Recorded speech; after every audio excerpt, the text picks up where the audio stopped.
예레미야 22장 10절에서 19절. 너희는 죽은 자를 위하여 울지 말며 그를 위하여 애통하지 말고 잡혀간 자를 위하여 슬피 울라. 그는 다시 돌아와 그 고국을 보지 못할 것임이라. 오늘 말씀을 보면은 조금 생각을 많이 해야 돼요. 사실은 앞뒤로 이렇게. 왜냐하면 그 역사적인 거기 때문에 그렇죠. 그래서 정확하게 아는 것은 이 성경에서 많이 알게 되겠지만 다른 것과 연결해서 보면은 정확하게 오늘 무슨 말을 하고 있는지 아는데, 사실은 두 사람밖에 얘기를 안 해요. 두 사람. 살룸과 여호야김에 대해서 이야기하고 있는데, 살룸은 어, 17대 왕이고, 그 다음에 여호야김은 18대 왕인데, 그 두 왕을 이제 예언을 하고 있죠. 어떻게 될 것이다라는 것을 얘기하고 있는데, 살룸이 죽으면은 그 살룸을 가지고 울지 마라. 너희는 죽은 자를 위하여 울지 말며, 이런데 이 죽은 자가 살룸이라는 것을 알 수 있습니다. 살룸을 위해서 울지 말고 그를 위하여 애통하지 말고, 뭐 곡하지 말라는 거죠. 곡하지 말고 또 잡혀간 자를 위하여 슬피 울라, 이렇게 얘기하는데, 이 어 이게 지금 살룸이 잡혀간 사람이죠. 네. 죽은 자가 아니고, 어, 죽은 것처럼 죽은 자를 위해서 울지 말고 잡혀간 자를 위해서 울으라, 그 말을 하고 있는 거죠. 저도 오늘 정신이 좀 없네요. 그래서 날씨 때문에 그런 것 같기도 하고. 그래서 살룸은 지금 붙잡혀 갔다. 어떻게 어디로 붙잡혀 갔어요? 이집트. 알아야 돼요. 이집트로 붙잡혀 갑니다. 살룸이. 이 제일 밑에 그 표부터 먼저 볼까요? 표가 살룸이, 밑에 표 보면 여호 아하스를 살룸이라고 해요.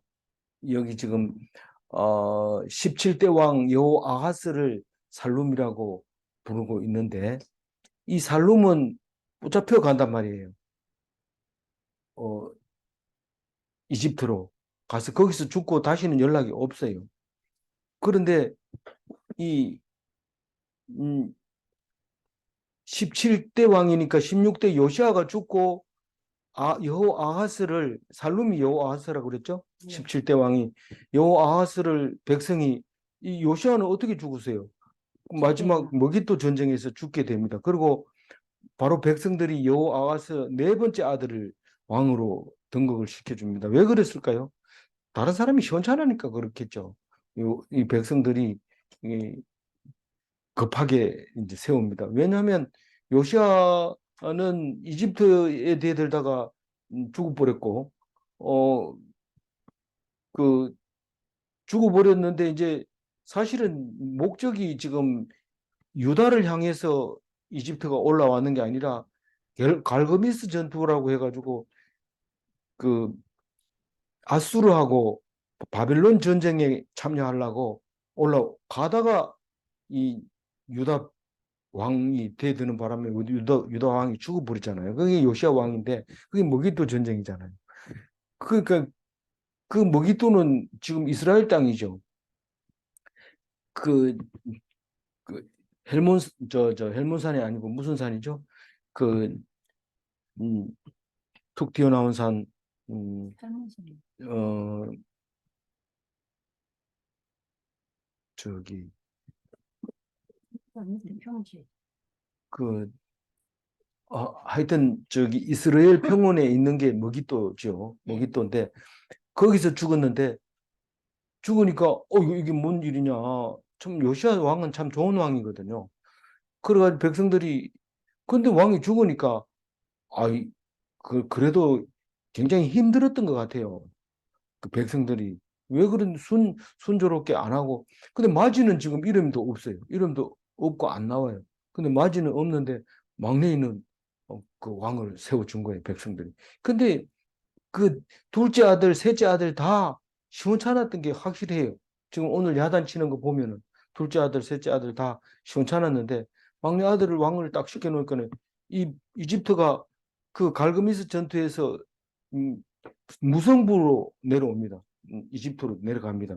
왜냐하면 그 바벨론 왕이 그 아버지가 돌아가는 바람에 그냥 철수를 해버리니까 싸움을 하다 말고 상대가 없으니까 도로 내려오는 거예요. 이집트 사람이. 근데 이집트 사람들은 그, 그 이집트 여행을 가보면 그,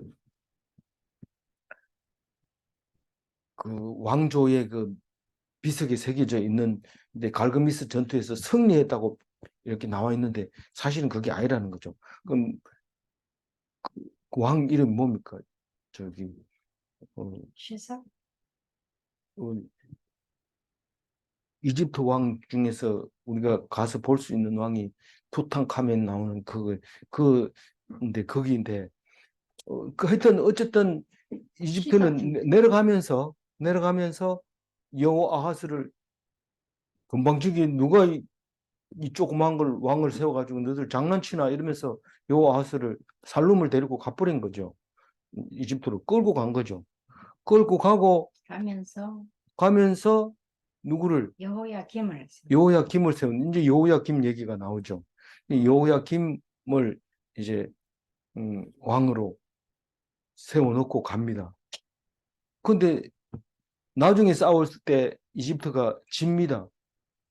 바벨론이 이기고 여호야김한테 와가지고 그때도 급하게 가는 거예요. 가면서 내 말 들을래? 그러니까 내 말 듣겠대요.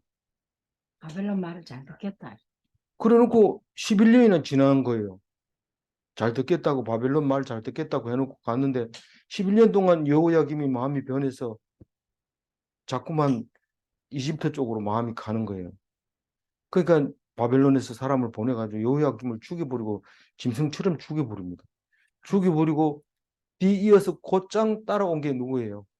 아들 여호야긴. 여호야긴을 이제 백성들이 세웠죠. 예. 그걸 이제 그냥 암살시키고 나니까 여호야김을 암살시키고 나니까 여호야긴을 세웠는데 3개월도 안 되어서 느부갓네살이 와가지고 딱 옵니다. 오니까 여호야긴이 항복.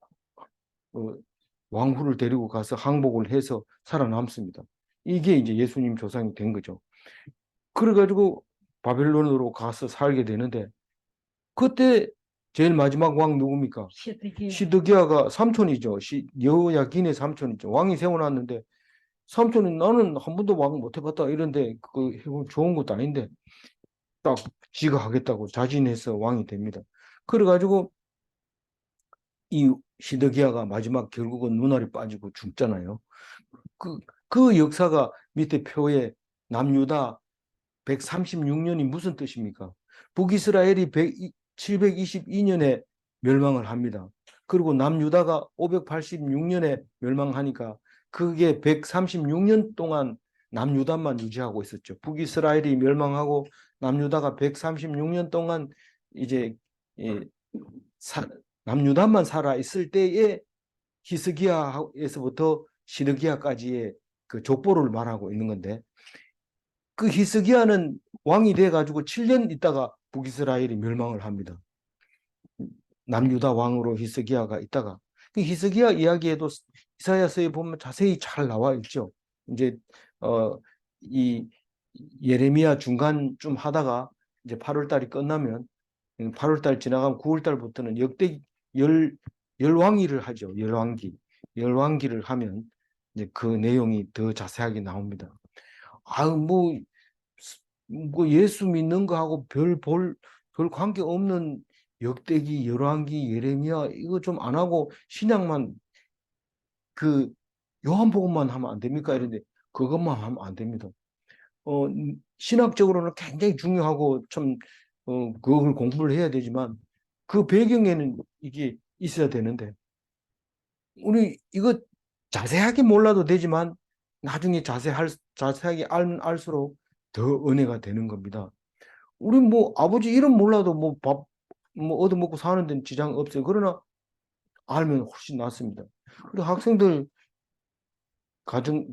상담할 때 아버지 뭐 하나 이러면 뭐 하지 모르면은 그 아이가 그 인격이 좀 뭐 이상하게 보이죠. 근데 아버지가 뭐 힘들고 어려운데 뭐 이래가지고 그렇게 어려운 걸 내가 어떻게 했는데 뭐 이렇게 하고 이러면서 자기가 열심히 한다 이런 거 들어보면 굉장히 이 마음이 가죠. 마찬가지입니다. 우리 아버지가 어떤 아버지인지도 모르면서 안다 그러고 아버지가 나를 사랑한다 이러면서 눈물 철철 흘리면서 이런데 아버지 물어보면 모릅니다. 아버지 누군지 모릅니다. 그러면 창피하잖아요. 얼마나 아니 유대인들은 우리를 보고 그렇게 얘기하고 있는 거예요. 저것들이 알지도 못하는 것들이 뭐 눈물을 찔찔 흘리고 뭐 알기나 아나 이런데 그 소리 들으면 창피하죠. 안다 이러는데 물어보면 뭐 여호야긴이 누구냐? 여호야긴이 김 빠진 게 긴인가? 이런데 아들이 여호야김의 아들이 긴인데 그게 예수님의 조상인지 그런 예수님의 조상이라고 써놓은 성경 책이 없어요. 근데 읽다 보니까 그게 그거라는 걸 알게 되죠. 이게 뭐 저기 우리가 뭐 주석이나 뭐 이런 거 보다 보면은 어떻게 이렇게 어디서 보고 이런 걸 알았지? 이런데 알고 보니까 전부 성경에 있어요. 여기 저기 있는 거를 정리를 하다 보면 그게 나오는 건데 무슨 특별한 다른 자료가 있는지 천주교도 가봐라. 우리 가톨릭에는 자료가 있을 거 아니야. 유대인들은 알고 있을 거 아니야. 이런데 성경 안에 다 들어있어요. 제가 가지고 있는 그거 입장에서. 그런데 이제 특별한 건 있죠. 예를 들어서 베드로가 십자가에 거꾸로 매달렸다. 이런 것들은 성경에 없어요. 그런 건 없지만 그런 거는 거의 유대인들이 가지고 있는 살아있는 그 책, 전성이 있죠. 그 전성이라고 말을 하지만 사실 AD 333년쯤에는 그때는 그게 성경이 될 수도 있었던 것이 탈락된 것뿐이지 그때 당시에는 그 무슨 회의죠? 그 니케아. 니케아 회의인가요? 그 성경 66권을 정하기 직전까지는 다 동급이었죠. 동등했는데 거기서 정하고 나서 다른 것은 전부 그 외서로 외경으로 이렇게 판단을 함으로써 이제 그게 읽어지지 못하게 된 거죠. 이단이 읽으면 이단 되는 거죠. 어, 그 그러니까 오늘 이제 그쯤 하고 다시 한번 읽어봅니다. 그래서 너희는 죽은 자를 위하여 울지 말며 그를 위하여 애통하지 말고 오히려 자폭한 자를 위해서 슬피 울으라. 그는 다시 돌아와 그 고국을 보지 못할 것이라. 이게 이제 살룸에 대해서 얘기하는데 살룸은 몇 대 왕이다? 17대 왕이고 3개월만 왕했다. 애굽으로 끌려가서 죽었다. 이제 그렇게 하는 건데 죽은 자를 위해서 우는 것 같아도 사실은요. 죽은 자를 위해서 울어봐야 의미가 없어요. 그냥 예의로 우리야 뭐 우리 예수 안 믿기 전에는 많이 울어야지 좋은 곳으로 간다. 청, 전당 가는 길이 좀 쉽지. 그렇게 안 울고 이러면 안 간대. 그 말이 틀렸나요? 자꾸 울면 안 간다 그랬나? 뭐 하여튼 뭐 저승 가는 길을 잘 가게 하려고 때를 맞춰서 잘 울어야 된다. 이렇게 얘기했어요. 근데 이거는 지금 한마디로 얘기하면 곡하지 말고 슬퍼해라 이런 뜻입니다. 죽은 자를 위해서 울지 말고 살아서 돌아오지 못하는 애통하는 살룸을 향해서 울으라. 예수님 비슷한 얘기 하죠. 누가복음 23장 28절에 보면 예루살렘의 딸들아 나를 위하여 울지 말고 너희와 너희 자녀를 위하여 울으라. 그 예수가 죽는 십자가를 지고 가니까 그 따라오면서 우는 여인들을 보고 그렇게 말을 하면서 젖먹이지 못한 이가 복이 있다. 그 아이를 맺히고 죽이고 바위에다 맺히는 걸 보고 아이가 없는 안 낳은 사람이 더 낫다. 그 얘기를 하는 이야기를 우리가 볼 수 있습니다. 11절 읽어볼게요. 여호와께서 유다 왕 요시아의 아들 곧 그의 아버지 요시아를 이어 왕이 되었다가 이곳에서 나간 살롬에 대하여 이와 같이 말씀하시니라. 그가 이곳으로 다시 돌아오지 못하고 10절에 고국을 보지 못할 것이라 11절에 다시 돌아오지 못하고 그렇게 얘기를 합니다. 이 살룸이 에 대해서 그렇게 얘기하는데 왜 그렇게 얘기하냐 모르죠. 예레미야는 그 살룸에 대해서 굉장히 마음 아파하고 있는 사실을 알 수 있습니다. 12절 읽어볼까요? 잡혀간 곳에서 그가 거기서 죽으리니 이 땅을 다시 보지 못하리라. 다시 보지 못하리라. 고국을 보지 못할 것이라. 다시 돌아오지 못할 것이라. 이 땅을 다시 보지 못하리라. 구구절절히 그 말씀을 합니다. 우리가 다른 데 가서 언제라고 죽었다면 언제나. 음, 거기서 객사했다고 그래요. 객사. 그러면서 우리는 고향에 와서 죽는 것이 그렇게 밖에 나가 살다가도 고향에서 죽는 것을 좋게 여깁니다. 그런데 예레미야는 그 살롬에 대해서 그렇게 얘기하고 있습니다. 이 살롬은 사실은 18세의 왕이 됐다고 그래요. 18세의 왕이 됐는데 뭐 안다고 하면 아는 거고, 뭐 요시아도 18세에 18살에 왕이 돼가지고 8년 있다가 16살에 활동을 하죠. 요시아는.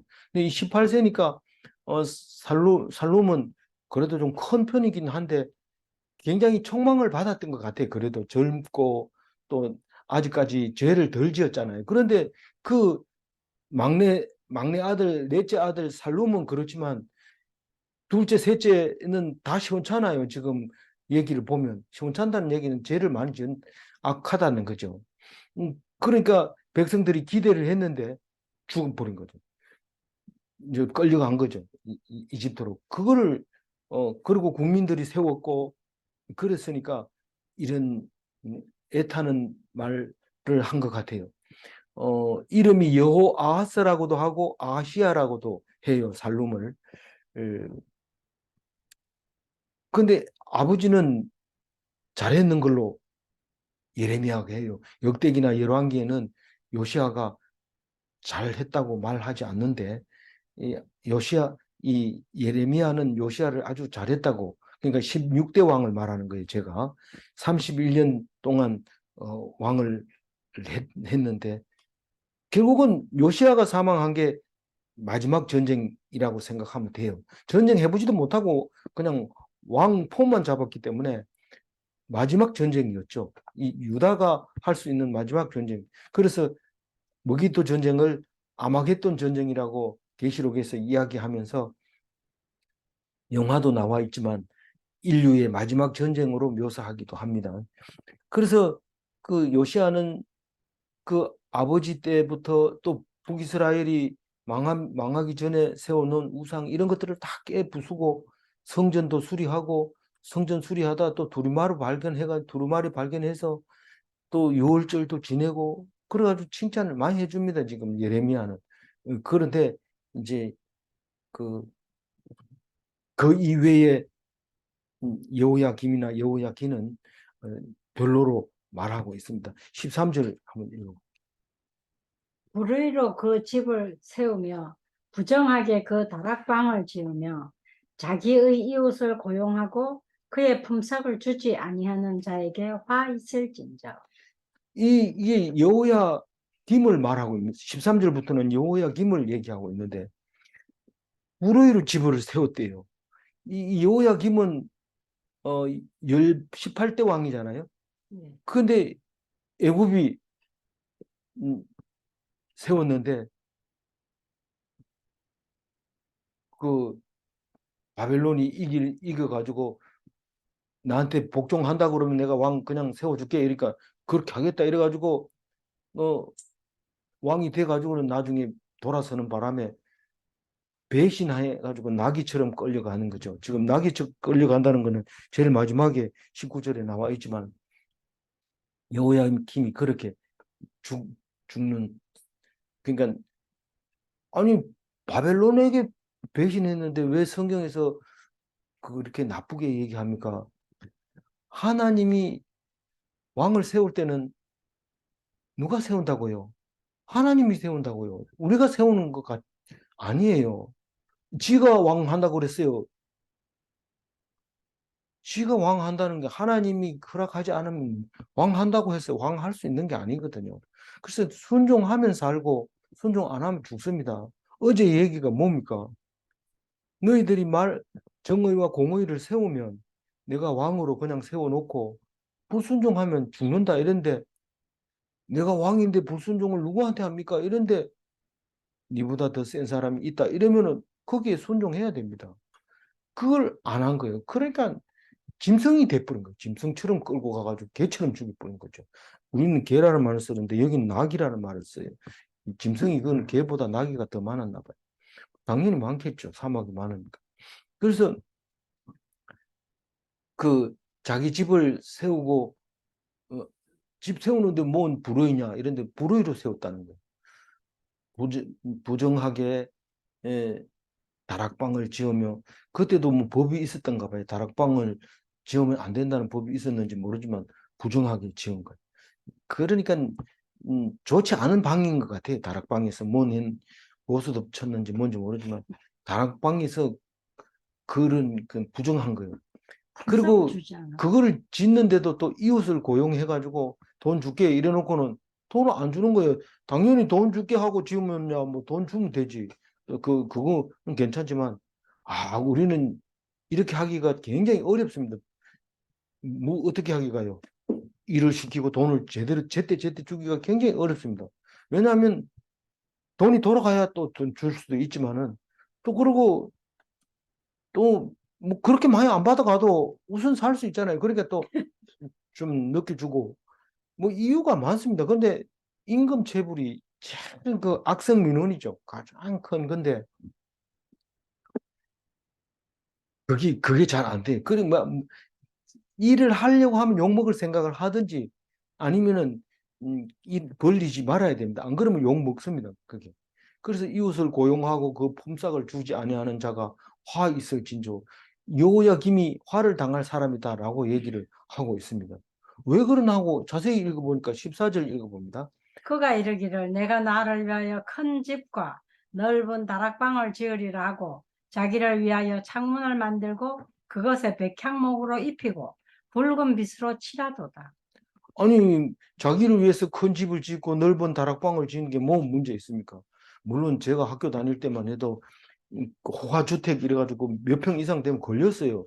그 울타리를 이렇게 재가지고 평수 딱 나오니까 이제 거의 뭐 그 집 절반 정도 되도록 세금이 딱 나오면 우리는 이거 저기 농밭으로 쓰겠습니다. 이러면 그러면 이제 세금이 면제해주고 그렇게 했었거든요. 이때 이게 2000년, 2500년 전에도 이런 짓을 한 거예요. 자기 집을 위해서 이게 누굽니까? 여호야김은 아직 왕 되기 전에 벌써 이렇게 했다는 거예요.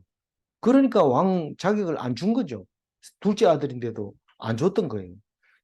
그런데 죽고 나니까 지가 하겠다는데 어떻게 그렇게 뭐 그 위에 어른이 있으면 어른이 시킨 대로 하면 되지만 어른이 없으니까 제일 맞이는 아마 어떻게 무슨 장애가 있는지 이름이 안 나오는 거 보면 둘째 여호야김이 내가 할게요 이래가지고 했는데 그게 화가 있다고 지금 얘기를 하고 있는 거예요. 그래서 창문을 만들고 넓게 다락방을 짓는 게 문제 없지만 남들 보기에 별로 안 좋았던 것 같아요. 예. 그리고 말을 그렇게 합니다. 자기를 위하여 창문을 만들고 창문이 유럽에서도 창문 한 개가 있으면 세금이 많이 붙었다고 해요. 창문 숫자, 커튼 숫자 이거 가지고 어, 얘기하는데 지금도 창문이 돈이 나갑니다. 고시원에 가보면 창문 있는 고시원 방하고 없는 거하고 가격 차이가 많이 나거든요. 그러니까 이게 자기를 위하여 창문을 만들고 이러면 지금 나라가 형편이 굉장히 어려운데 이렇게 호화스럽게 왕자로서 그렇게 살 수 있느냐? 그게 이제 왕 하겠다 그러는데 그게 이제 화를 당할 거다. 그 얘기하는 거죠. 그러면서 백향목으로 입히고 우리가 벽돌 입혀놓으면 촉감이 안 좋잖아요. 그다 백향목 가지고 켜가지고 나무를 켜서 쫙 겉으로 발라놓으면 정말 멋있죠. 그리고 그것도 마음에 성이 덜 차서 그다 빨간색을 칠해. 빨간색 칠하면 왕들만 칠하는 색이거든요. 그런데 왕의 아들이니까 당연히 칠해도 말할 사람 없죠. 그렇게 호화주택을 지금 짓고 있다는 것을 볼 수 있습니다. 15절 읽어봅니다. 내가 백향목을 많이 사용하여 왕이 될 수 있겠느냐? 내 아버지가 먹거나 마시지 아니하였으며 정의와 공의로 행하지 아니하였느냐? 그때 그가 형통하였었느니라. 여기 우리가 이제 지금 쭉 얘기를 했으니까 그렇지 맨 처음에 읽으면 이게 무슨 말인지 좀 애매한 부분들이 있잖아요. 있겠느냐 이렇게 했었는데 있었다는 건지 없다는 건지 그걸 잘 모른단 말이에요. 왕이 될 자격이 그래, 안 된다. 그러니까 네가 백향목을 많이 사용한다고 왕이 될 수 있느냐? 백향목 싹 뺑뺑 돌아가면서 칠하고 성같이 만들어 놓는다고 해가지고 네가 왕이 되겠느냐? 이 말은 안 된다는 거죠.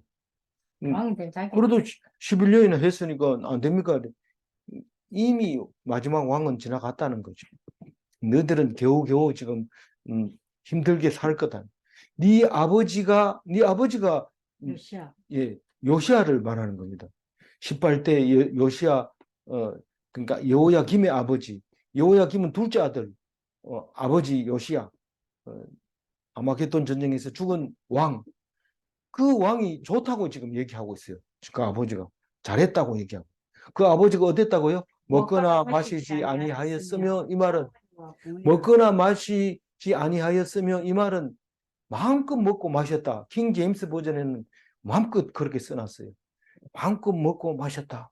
이게 그런 뜻이구나 이랬는데 다른 데는 안 써놨는데 킹 제임스 버전에서는 마음껏 먹고 마셨다. 누가요? 아버지 요시아가.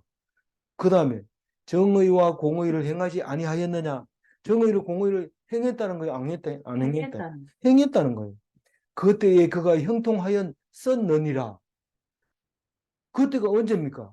요시야 시대. 공의와 정의를 행했을 때, 그랬을 때 형통했다. 만사가 형통했다. 이 말입니다. 하나님 편에 있을 때, 뭐, 먹고 마시면, 야, 너 그러다가 망하는 거 아니나? 왜 자꾸 먹고 마시냐? 그렇게 하지 마라. 야, 먹고 마시고 그게 중요한 게 아니고 백향목으로 가지고 좀 돌려 빨간색 칠하고 다락도 좀 넓게 하고 좀 집도 좀 크게 짓고 그래야 왕으로서 폼이 나지 않는 아니라는 거예요. 그냥 먹고 마시라는 거예요. 그러니까 먹고 마실 때는 자기 혼자 먹지 않습니다. 이 어려운 사람도 좀 주고 이렇게 막 떡도 먹다가 막 집어 던지고 식물을 강물에 던지라 했다면서 나와가지고 한 입 베먹고 집어 던지고 이렇게 미친 것처럼 그렇게 살면 마음껏 먹고 마셨다는 거예요. 요시아가. 어떤 사람이 보기에는 너무 심하다 이렇게 생각할지 모르지만 먹고 마신 것이 자기 집을 잘 치장하는 것보다가 더 옳다고 지금 얘기하는 거예요. 그러니까 치장하면서 돈을 안 주고 먹으면 그래도 남잖아요. 자기 배부르면 그거 다 못 먹으면 당연히 남이 먹죠. 그건 좋다는 거죠. 지금 그 얘기를 하고 있는 거예요. 이게 잘 들어야 됩니다. 이거를 오해하면은 성경을 뭐 이상하게 본다 이러면서 자기가 이상하게 볼 수도 있어요. 16절 읽어봅니다. 그는 가난한 자와 궁핍한 자를 변호하고 형통하였나니 이것이 나를 알미 아니냐. 여호와의 말씀. 다시 한번 16절을 자세히 봅니다. 하나님을 아는 것이 형통하는 것이다. 이런 말을 하고 있는데 가난한 자와 궁핍한 자를 변호하는 것이 뭐라고 했어요? 하나님을 아는 거죠. 예, 그러니까 가난한 자와 궁핍한 자를 변호하는 것이 형통했다고 얘기를 합니다. 그러니까 가난하고 궁핍한 자는 이게 음, 제다카고 미시파트란 말입니다. 나라의 이게 질서가 있어. 이 제다카와 미시파트가 행한 사람을 형통하게 만든다는 겁니다. 근데 그게 이것이 나를 알미 아니냐? 이게 뭡니까? 이것이 하나님을 아는 것이 아니냐?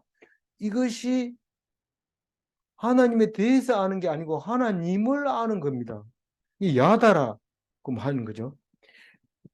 그러니까 하나님을 아는 것이 형통하는 것이. 그러니까 알려면은 들어야 되고 들으면은 알게 되고 알면은 순종하면 형통하게 되는 겁니다. 이게 중요하기 때문에 밑줄 치고 외워야 되는데 자꾸 놓쳐버리면 안 됩니다. 그 누가 그랬다는 거예요? 요시야. 요시아가 그랬다는 거예요. 요시아. 17절 읽어보. 그러나 내 두 눈과 마음은 탐욕과 무죄한 피를 흘림과 압박과 포악을 행하려 할 뿐입니다. 네 두 눈은 누구 두 눈을 말하는 거야? 여호야김, 여호야김은 마음이 탐욕이 있고 무지한 피를 흘린.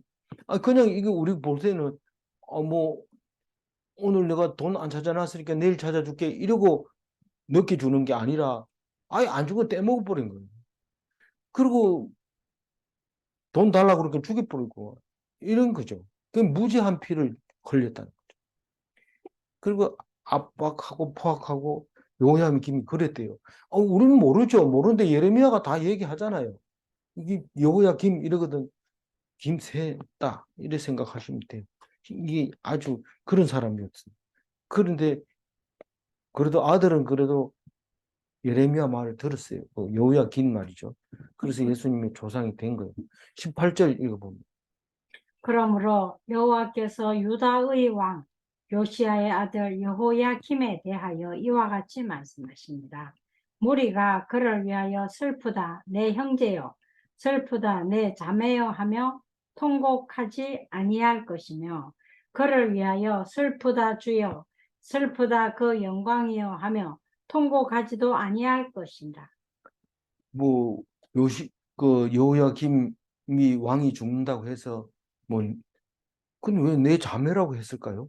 그러니까 하여튼 그 뭐 멸망 아니면 뭐 그런 것을 생각하면 될 것 같아요.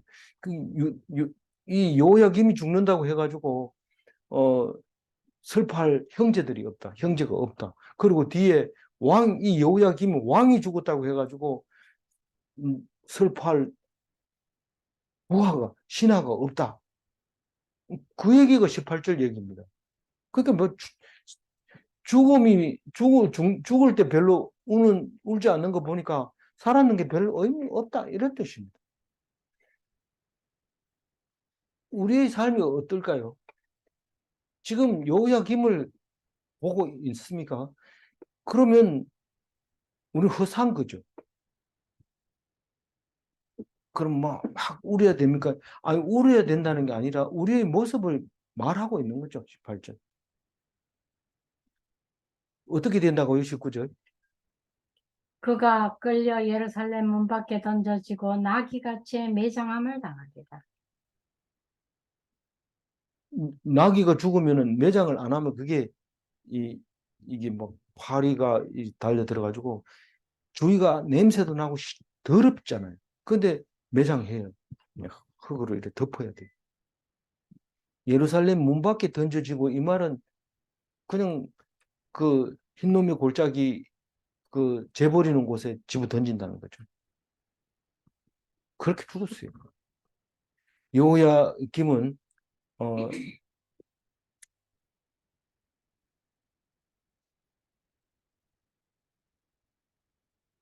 여호야김이 죽자마자 누구를 세웠다고요? 여호야긴을 백성들이 왕으로 세웁니다.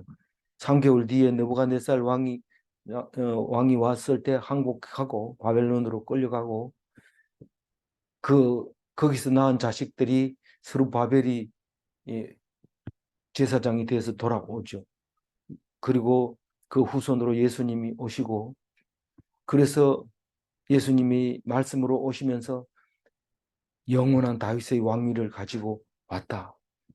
유다의 왕으로 오신 예수를 말하고 싶은 거죠. 예레미야 선. 그래서 요시아의 셋째 아들 시드기야가 마지막 왕으로 여호야 자진해서 여호야긴 아제비죠. 삼촌이죠. 삼촌이 마지막 왕을 세우게 되는 이야기를 오늘 예레미야가 합니다. 어떻게 살아야 되는가? 어떻게 살 것인가? 정말 목숨을 걸고 정말 죽기까지 최선을 다해서 해야 할 만한 일이 생겼는가? 그렇게 그 일을 찾은 사람은 복이 있는 겁니다. 죽기까지 죽도록 그 일을 하는 그래서 하나님의 백성이 되는 그런 사람이 되면 좋겠습니다. 16절 읽고 정리하겠습니다. 그는 가난한 자와 궁핍한 자를 변호하고 형통하였나니 이것이 나를 알미 아니냐. 여호와의 여호와의 말씀이니라. 이 형통하지 않는 것은 하나님의 말씀을 순종하지 않는 것입니다. 하나님이 이 말씀하시는 길은 만사 형통의 길입니다. 질문 1. 말씀을 듣지 않으면 만사가 불통인가? 말씀을 안 들으면 만사가 불통인가? 형통의 길은 듣고 알고 순종하는 것인가? 형통의 길은 듣고 알고 순종하는 길입니다. 그것이 우리 일생에 있어서 최선을 다할 수 있는 유일한 일이라고 생각하에서 살아가는 사람이 되시면 그보다 더 큰 복이 없다고 생각합니다. 그렇게 다 되시기 바랍니다. 기도하겠습니다. 하나님 감사합니다. 살룸의 삶과 여호야김의 삶을 두고 예레미야가 말할 때에 슬픈 자가 되지 않게 하시고 또 아무도 애통해하지 않는 자가 되지 않도록 오직 하나님 말씀에 귀 기울이며 나의 다락방을 넓히지 않도록 도와주옵소서. 돈 떼먹고 안 죽은 게 있는지 생각나게 하여 주옵소서. 그것도 모르고 있는 어리석은 자 되지 말게 하시고 찾아내어서 꼭 줄 것은 다 주게 하여 주옵소서. 하나님께서 나에게 그렇게 하라고 오늘 이 말씀 주신 것 감사합니다. 하나님 영광 받아 주옵소서. 감사하옵고 우리 주 예수 그리스도 이름으로 기도 올리옵나이다. 아멘.